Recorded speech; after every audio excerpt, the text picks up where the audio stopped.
કોલસાનો મોટો ઢગલો છે અને બધા કોલસા બળી રહ્યા છે અને આ બાજુ એક બીજો કોલસાનો ઢગલો છે અને બધા જ કોલસા ઉલવાયેલા છે, ઠરેલા છે. હું એક ઠરેલા કોલસાને ઉપાડીને પેલા બળતા કોલસા જોડે મૂકું તો એ કોલસાનું શું થાય?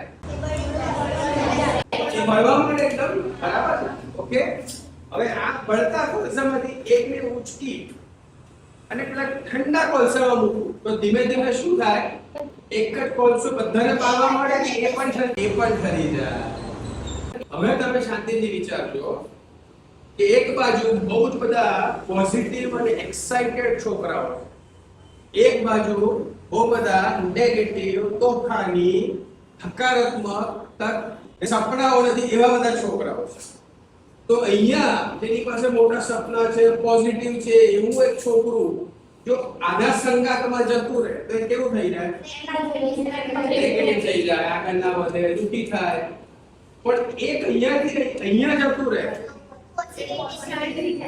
આનું તારણ તમે લોકો શું કાઢ્યું અમારી વાત?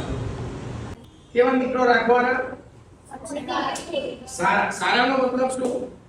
સરસ મિત્રો રાખો જે લોકો જીવનમાં પોઝિટિવ વિચારો કરતા હોય, રાઈટ?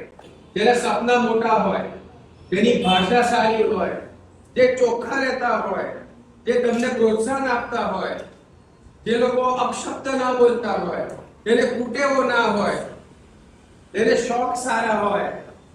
જો તમે આવા મિત્રો રાખો તો તમે પણ એવા થવા પડો.